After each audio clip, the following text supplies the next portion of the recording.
Bonjour, mon invité aujourd'hui est François-Xavier Freland, grand reporter indépendant, auteur de plusieurs livres et aussi réalisateur et un vadrouilleur, journaliste vadrouilleur.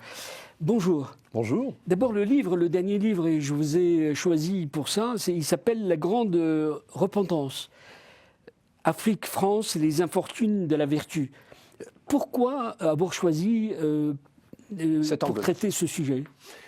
Écoutez, parce que, comme vous l'avez dit, je suis reporter homme de terrain et quand je travaillais au Mali, notamment, j'ai vécu au Mali, et je suis beaucoup allé au Sahel, j'étais toujours un petit peu embêté par le discours forcément par la France dans la repentance, dans le mea culpa permanent, et c'était à la fois diplomatique, donc c'était nos présidents, mais c'était aussi dans nos médias.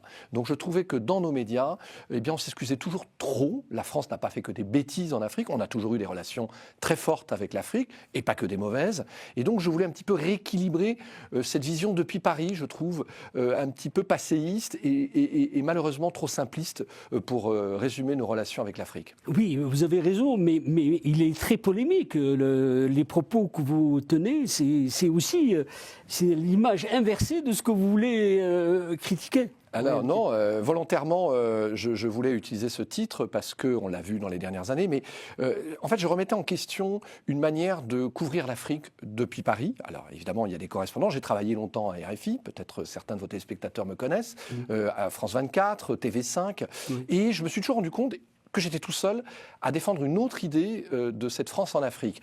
Je vous donne deux exemples. Quand j'étais au Mali, j'entendais plutôt des « Vive la France » et à chaque fois qu'il y avait la moindre petite manifestation qui rassemblait 200-300 personnes, on disait « Les Maliens sont contre les Français, les Maliens sont contre l'opération militaire Barkhane » par exemple. Il y avait ça. Il y avait aussi tous les jours, toutes les émissions de RFI, quasiment tous les 4 matins, c'était la colonisation et on allait vous critiquer la France qui avait fait l'esclavage, etc. Or, vous le savez autant que moi, cher Hichem, la colonisation n'a pas commencé avec la France, on peut remonter à l'Antiquité, etc. Et puis l'esclavage, malheureusement, n'est pas qu'une question française, c'est horrible. On peut la condamner, mais elle ne résume pas la colonisation française.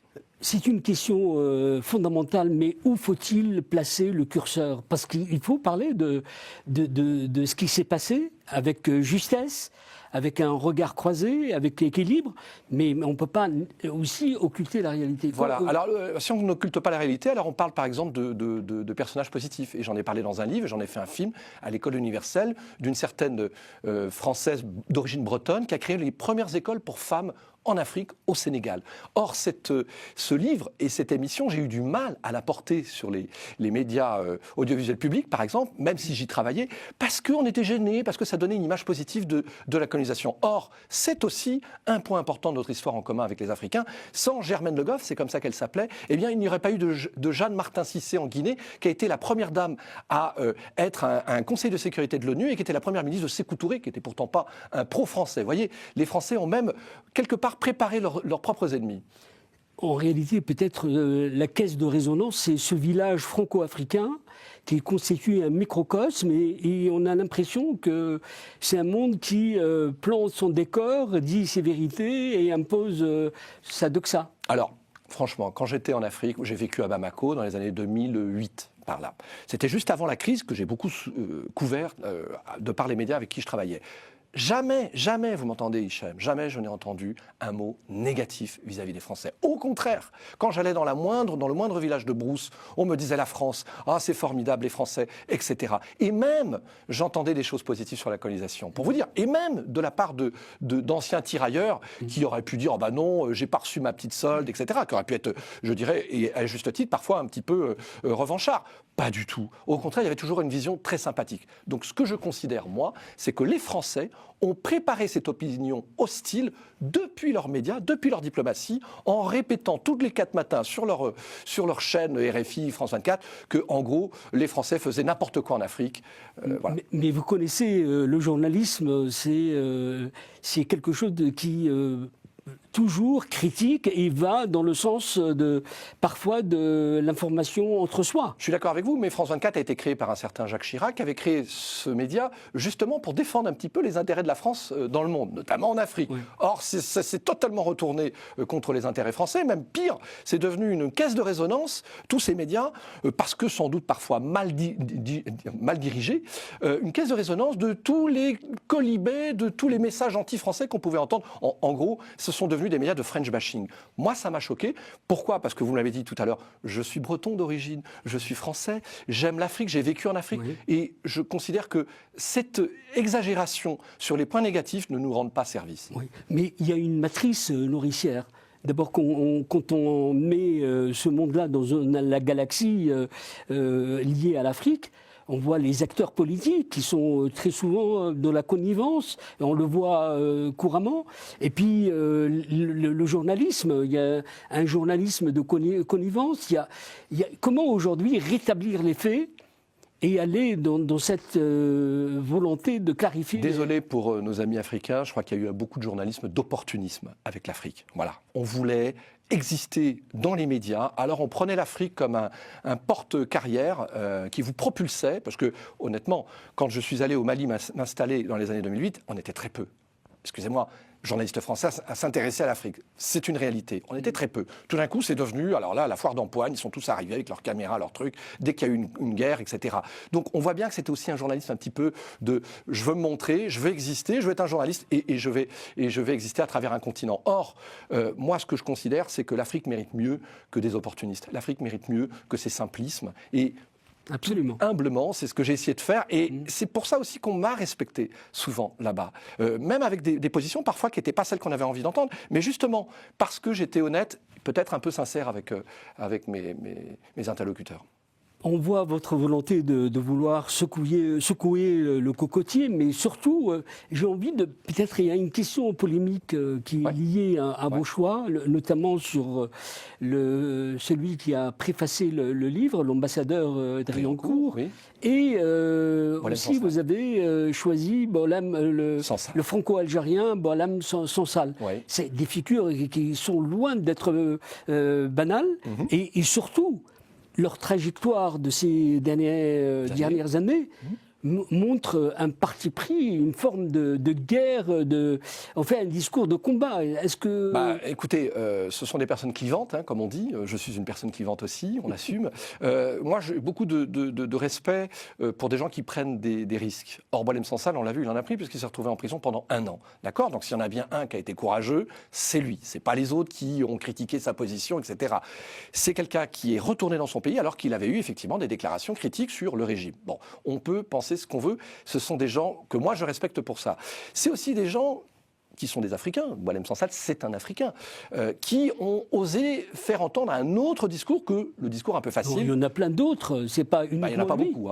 Alors comment déconstruire le discours ? Comment aujourd'hui entrer dans cette vérité que vous voulez Alors vérité, attention, moi je ne prétends pas avoir la vérité, j'ai une autre vérité. Voilà, j'essaye de présenter autre chose. Et d'ailleurs, j'ai du respect aussi pour des journalistes de RFI, de France 24, il y en a qui font très bien leur boulot. Il y en a d'autres qui ont été un peu plus opportunistes que d'autres. Mais ce sont des confrères et j'ai beaucoup de respect pour mes confrères. Mais effectivement, je crois que la meilleure manière de rétablir les vérités, c'est de faire des médias en France, notamment, beaucoup plus pluralistes dans l'idéologie, beaucoup plus ouverts aux contradictions. On voit bien que les ennemis sont choisis en fonction d'une certaine direction alors ça peut être de la diplomatie, mais ça peut être aussi parce que ça fait vendre. Alors on va vendre un discours qui va plaire, soi-disant, aux Africains, mais ils ne sont pas forcément demandeurs de ce type de discours. Vous êtes particulièrement sévère parce qu'en réalité, c'est la connaissance des réalités. Et vous-même, vous l'avez dit à travers ces reportages sur le vif, vous avez connu la réalité qui permet ce correctif que vous avez eu. Mais à Paris, il y a énormément d'ignorance sur l'Afrique. Oui, il y a énormément d'ignorance, beaucoup de prétentions. Mais ça, c'est le problème peut-être des Français. Alors là, pour le coup, je vais les critiquer. Je veux dire que voilà, ils ont une arrogance. Ils savent tout. D'ailleurs, tous ces grands débatteurs. C'est pas uniquement une arrogance, c'est une ignorance peut-être. Une ignorance et puis une arrogance. Et tous ces grands débatteurs qu'on entend, on voit toujours les mêmes, mon cher Hichem, sur les grands médias de service public. En tous les cas, c'est toujours eux qu'on invite, les spécialistes. Je pourrais tous les citer, je ne vais pas les citer parce que je vais leur faire de la publicité. Mais on entend toujours le même son de cloche. Oui, parce que c'est un système de cooptation. Et vous le savez. Alors, je ne sais pas si c'est que du système de cooptation, mais en tout cas, je trouve qu'on est dans un moment de l'histoire où malheureusement tout s'est polarisé. Moi, vous savez, j'ai des amis à droite, à gauche, et on n'a jamais su me classifier. Tant mieux, j'ai envie de dire, tant mieux. Ça fait partie de ma sincérité. J'essaye simplement de faire comprendre à mon petit niveau, par une connaissance du terrain. J'ai vécu au Mali, mais je suis allé partout au Niger 5-6 fois, Bamako, évidemment, Burkina Faso. Au nord du Mali, je suis allé à Kidal, etc. Et pas qu'à Kidal, je suis allé à Gao. Moi, j'ai pas d'ennemis, j'ai pas d'amis, mais j'aime bien qu'on n'exagère pas. Quand on disait que Barkhane faisait n'importe quoi, c'est pas vrai. Quand on disait que c'était une armée néocoloniale, c'est pas vrai. Il y avait dans l'armée française des jeunes franco-maliens. Vous avez parlé qu'ils étaient colons, ceux-là, pas du tout. Ils essayaient juste de lutter contre un ennemi commun qui était le djihadisme, l'islamisme radical. Absolument. Mais la question aujourd'hui, c'est comment rétablir les choses et comment réinventer la relation France-Afrique. Alors, ça, non, mais peut-être que vous avez bien sûr. Un petit bout d'entrée. Je crois que j'ai déjà un peu dit, c'est qu'on arrête d'aller dans les simplismes, qu'on arrête de demander la repentance sans fin. Non, d'une façon concrète. Est-ce que vous pourriez être au-delà de cette incantation? Parce qu'aujourd'hui, il faut qu'on entre dans le concret à travers... Moi, je trouve que c'est déjà pas mal, changer le discours, c'est déjà énorme. C'est-à-dire être soi-même. Moi, je pense qu'en Afrique, on aime bien les gens honnêtes, sincères, directs. D'ailleurs, je vais vous dire une chose, mon cher, c'est que je pense que c'est pour ça que les Africains se sont tournés vers les Russes. Parce que les Russes leur parlent direct. Ils ne sont pas dans des espèces de discours pseudo-hypocrites, on vous apporte les droits de l'homme et vous allez voir. Non, arrêtez. Vous avez des intérêts, les Français en Afrique, assumez-les. Soyez dans un discours de gagnant-gagnant, parlez honnêtement, arrêtez de mentir et surtout arrêtez de vous croire, arrêtez de penser que vous êtes supérieur en termes de droits de l'homme en essayant ici et là de changer les traditions. On a parlé évidemment des droits du genre, etc., qui choquent beaucoup en Afrique. Arrêtons un petit peu ça et essayons d'être dans des rapports un peu plus, je dirais, souverains et amicaux. On va monter d'un étage pour d'abord regarder ce continent absolument fabuleux, vous l'avez dit. C'est que, avec cette expérience que vous avez eue, comment voyez-vous la reconstruction entre cette Afrique-France, même si les choses vont mal aujourd'hui? Écoutez, moi, je pense que c'est une période, c'est un contexte. Bon, les choses vont très vite, les peuples évoluent tous, les Français, les Maliens, les Nigériens. Je pense que ce sont des périodes qui ne vont pas durer. Je crois qu'il y a quand même un lien très fort. Et d'ailleurs, on le voit au Bénin. Vous savez, c'est un contre-exemple, le Bénin. Alors on va dire oui, mais non. Les Béninois, ils n'ont pas du tout envie de casser cette liaison, ce lien avec la France. Parce qu'ils sont pragmatiques. Peut-être, je ne sais pas, mais en tous les cas, ils sont bien contents de garder ce lien. Et nous, on est bien contents, les Français sont bien contents, évidemment. Pourquoi? Parce qu'on a un peu d'avance, évidemment. Les Français, ils connaissent un petit peu la réalité du terrain. Alors avant, on disait que c'était que les militaires, mais même les chefs d'entreprise, ils connaissent un petit peu la mentalité. Alors pourquoi aujourd'hui s'auto-flageller tout le temps et de répéter le passé? Non, il faut y aller et il faut essayer d'être dans des rapports, ce que je vous ai dit, un peu, égal, et arrêtons de faire des salam-alek sur notre pseudo-philosophie des Lumières. C'est très beau, mais attendons un peu. Je ne peux pas ne pas passer par votre regard sur Macron. En arrivant en 2017, il avait une envie de chambouler, de disrupter. Oui. Et il y avait une volonté réelle. Mais il y a eu un accident. Qu'est-ce qui s'est passé? Je pense qu'il nous a tous déçus, c'est-à-dire qu'il a déçu à la fois les Français... Mais au-delà de la déception... alors, au-delà de la déception, il y a eu un discours, vous savez, le en même temps, ça ne fonctionne pas, c'est ce que je vous ai dit tout à l'heure en Afrique, malheureusement, ça ne fonctionne pas. On ne peut pas dire d'un côté, je me repens, c'est de notre faute, et de l'autre, venez à mon sommet africain à Montpellier, comme si on parlait à des suzerains. C'est impossible. Il faut absolument rentrer maintenant dans un rapport d'égal à égal, et je crains que Macron ait été mal entouré. D'ailleurs, je critique un petit peu ses conseillers, avec qui j'ai eu pourtant des relations, avec qui j'ai pu échanger. Mais je pense qu'il s'est trop appuyé sur, souvent, une diaspora, je n'ai rien contre la diaspora, mais des intellectuels franco-africains qui vivent plus en France qu'en Afrique. Et je crains que malheureusement, ils aient une vision un petit peu déformée, un petit peu parisienne, d'ailleurs, vous l'avez dit tout à l'heure, un peu parisianiste de la réalité africaine. Or, moi, quand j'étais, par exemple, avec M. Franck Paris, qui était l'ancien conseiller de M. Macron à l'Afrique, je lui disais, mais allez chercher des Africains d'Afrique. Et je lui donnais des noms. Je lui donnais, alors je pourrais en reparler, j'en parle d'ailleurs dans le livre. Il y avait des tas de gens intéressants qui n'étaient pas tournés que vers la France, d'ailleurs. Ce sont des gens qui ont fait leurs études parfois en Russie, parfois aux États-Unis, et qui ne sont pas là en train d'attendre toute la France. Et eux sont des gens intéressants. Pourquoi ? Parce qu'ils sont décomplexés. Ils arrêtent de parler tout le temps de la colonisation. Ils en ont marre de ce discours victimaire. Tout cela n'est-il pas lié un peu, peut-être, j'imagine que c'est pas du tout mon intention de dire négativement les choses, mais c'est un peu aussi à cette culture d'une monarchie républicaine. C'est-à-dire qu'il y a en France un système qui passe par une caste, une série de castes. Oui, je suis assez d'accord avec vous. Je l'ai touché de près, cette caste, parce que j'ai travaillé dans l'audiovisuel public, qui est d'ailleurs très remise en question actuellement par, vous savez, la commission à l'oncle, du nom d'un député français qui est venu un petit peu voir ce qui avait été fait et qui est très critique. Oui, je considère que, excusez-moi, mais quand je travaillais dans les médias de service public, par exemple, puisque je suis journaliste et que je connais le milieu, il fallait être de gauche pour avoir les bonnes places. Évidemment, il fallait être de gauche pour être à l'Afrique, notamment au service Afrique de RFI. Je suis désolé, mais c'est une réalité. Alors ça leur plaît pas, bien sûr, parce qu'on est en train de remettre en question leur petit confort, mais c'est une réalité. C'était un peu moins le cas à France 24, parce que ça a été créé à l'époque de Chirac et qu'il y avait une volonté comme ça de rééquilibrer, parce que vous inquiétez pas, les politiques, ils le savaient, qu'à RFI c'était plutôt de gauche. Et eux-mêmes, les journalistes de RFI savaient qu'ils étaient sur une espèce de tour d'ivoire et qu'un jour ça finirait par se fêler. Bon, et malheureusement, France 24 a été trusté par RFI en termes de ligne éditoriale, et donc à la fin, ils avaient le même discours. La question, c'est que, on aurait aimé les journalistes pour vous répondre et un peu critiquer ce regard que vous portez sur eux. Mais j'aimerais bien, encore une fois, vous avez une expérience sur l'Afrique, vous avez sillonné ce continent. Aujourd'hui, conflit, crise, guerre. On a l'Afrique de l'Ouest, le Sahel, et le reste, l'Afrique centrale. Et la situation aujourd'hui, ce continent de 1,5 milliard c'est qu'il y a des enjeux considérables. Écoutez, moi, je redis ce que j'ai dit tout à l'heure. Je pense qu'il y a des gens très compétents en Afrique maintenant, et qui ont de moins en moins besoin de ces techniciens français, américains, russes ou autres. Je pense que les Africains vont s'en sortir par eux-mêmes aussi. Je pense que on voit d'ailleurs ici et là des pays qui commencent à émerger et qui commencent à dire que voilà, Lesquels ? Il y en a beaucoup quand même. Alors plutôt dans la France anglophone, avec évidemment des hauts débats. On a quand même parlé du Kenya, on a quand même parlé, on peut le critiquer, mais c'est le Rwanda. Alors évidemment, ce sont des pays qui ont des défauts.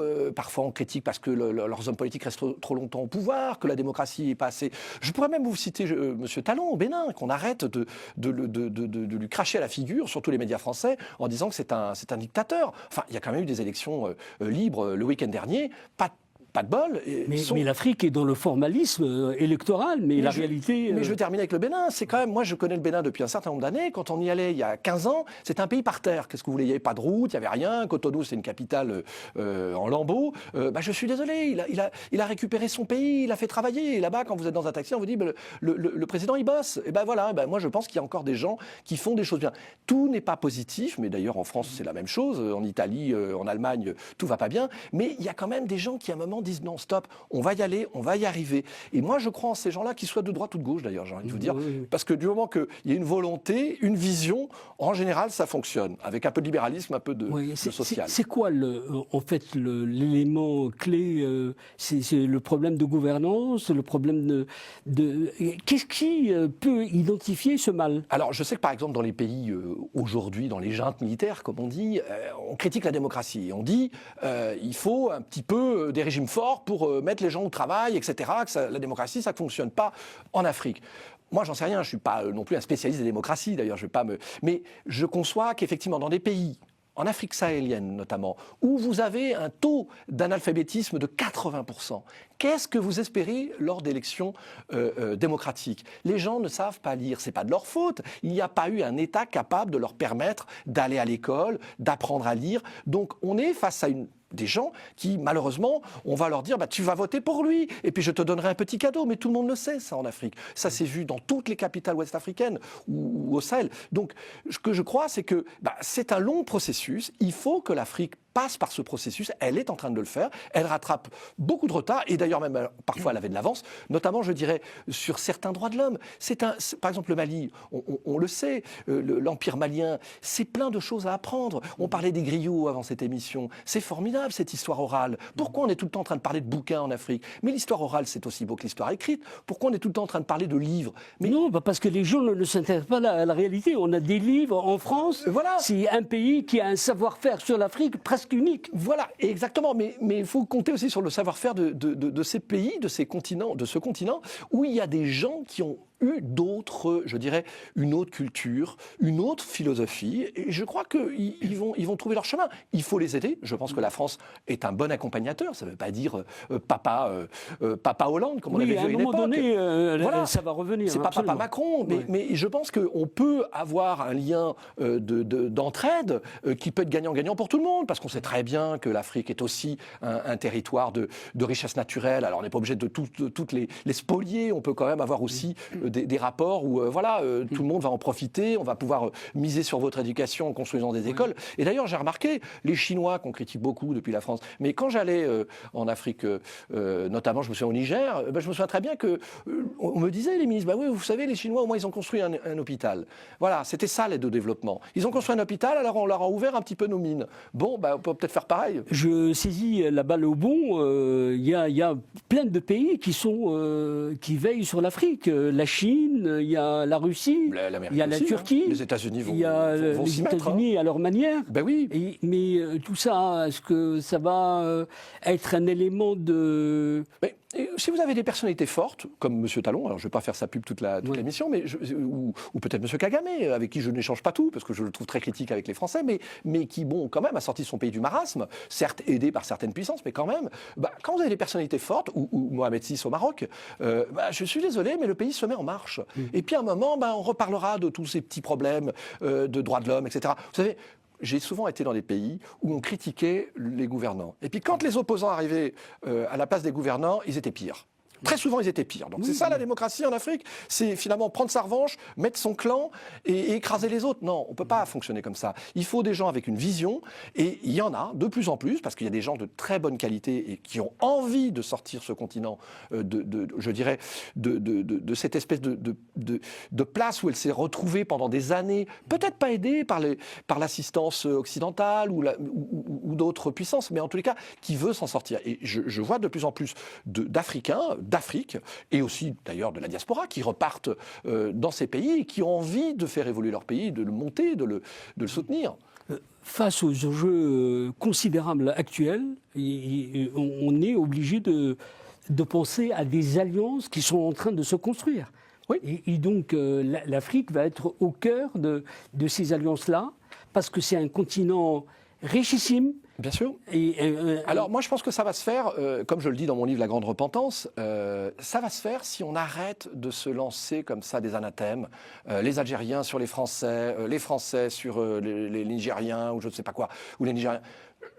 Et les Russes sur les Français sur les Russes. Je pense qu'à un moment, mais c'est peut-être très bisounours, mais moi je crois quand même je crois en l'amélioration humaine. Je pense qu'il n'y a pas de raison qu'en Afrique, à un moment, il n'y ait pas du développement et que tous ces gens qui naissent encore souvent trop dans la pauvreté finissent par profiter du ruissellement, comme on dit. Donc je pense que surtout il faudrait un jour arriver à ce que, par exemple, l'ONU, qui a été si critiqué ces derniers temps, refasse son travail d'institutions qui arrivent à faire parler les gens entre eux. C'est plus le cas aujourd'hui. Oui. C'est plus le cas.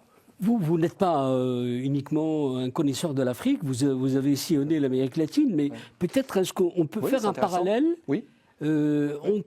parce qu'il y a des choses qui ressemblent, il y a des convergences, énorme. Mais en même temps, il y a pas mal de choses qui... Bien sûr, vous avez tout à fait raison, c'est bien vu. Quand j'étais au Venezuela, à Caracas notamment, j'ai fait énormément de reportages sur les afro-descendants. Mais j'adorais, parce que j'arrivais du Mali, donc j'avais cette connaissance-là, et je retrouvais plein de choses en commun avec... Alors concrètement, parlez-nous de... Alors, moi je pense quand même que les latino-américains, si on peut les appeler comme ça, parce qu'il y a l'Amérique du Sud, l'Amérique centrale, sont quand même un peu différents des Africains, parce que... Alors, ce n'est pas tout à fait le même niveau de développement social et économique. Ce sont des pays laboratoires politiquement. On a vu Chavez de gauche, on voit maintenant Milei en Argentine. Ce sont des pays encore effectivement en construction. Donc là, il y a des points communs avec l'Afrique, avec les pays africains. Avec des problèmes différents. Avec des réalités différentes, mais quand même, voilà, cette identité culturelle qu'on retrouve au Brésil, très afro-descendante. Au Venezuela, Chavez disait « moi je suis un noir », et il le clamait haut et fort. C'était souvent un peu opportuniste, c'était du populisme. Mais en tous les cas, voilà, il y a une vraie convergence. D'ailleurs, je me souviens d'un sommet, et Dieu sait si j'ai été critique de Chavez, mais je me souviens d'un sommet Afrique-France où il y avait Kadhafi, il y avait Mugabe, des gens comme ça qui avaient été invités au Venezuela. Il y aura d'autres rapprochements. On n'a pas besoin d'être de gauche pour se rapprocher des Africains en Amérique latine. Il y a toutes sortes de gens qui, je vous l'ai dit et vous le redis, de bonne volonté, qui veulent des rapprochements, mais d'ailleurs pas qu'entre latinos et africains, entre européens et le reste du monde. On sait que le monde est en train de rétrécir. Je voudrais revenir à une question importante, c'est-à-dire que les franco-africains, c'est une réalité humaine. C'est comment les faire jouer un rôle important de compréhension. Alors, c'est un rôle de passerelle. C'est une bonne question, je vais en choquer plus d'un. Moi, je suis pour le rapprochement des peuples, il n'y a pas de souci. Mais je pense que quand on est en France, on respecte le pays où on est. Voilà. Moi, je suis désolé, quand j'étais au Mali, je respectais la prière du vendredi. Au-delà de la question... Non, c'est très important, c'est très important, Hichem, parce qu'on oublie souvent ça. Moi, quand j'étais en Afrique, on me disait hey, « toi, petit blanc ». On me le disait. Je ne sais pas que c'était raciste, mais on me disait hey, « toi, petit blanc ». Il faut l'accepter, il faut l'entendre. Est-ce que les Africains du Mali accepteraient de voir une équipe de football entièrement blanche? Ils diraient « mais c'est quoi cette équipe ?» Bon, alors, c'est du racisme? Non, il faut laisser le temps au temps. Il faut que les gens s'habituent, et il faut surtout qu'on accepte qu'il y a des cultures locales, et il ne faut pas les bafouer, il faut respecter son prochain. Moi, quand je suis à l'étranger, quand je vais dans un pays étranger, je respecte, je sonne à la porte, je dis bonjour madame, bonjour monsieur, au revoir. Il y a des codes.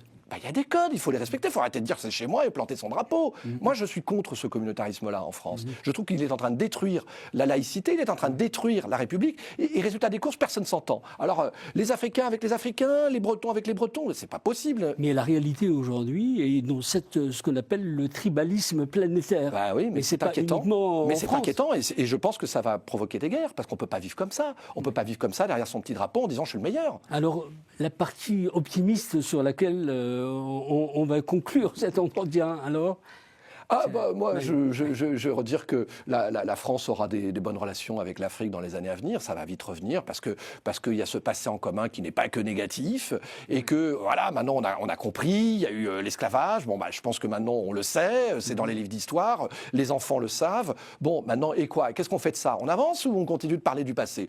Je crois qu'on est tourné vers l'avenir.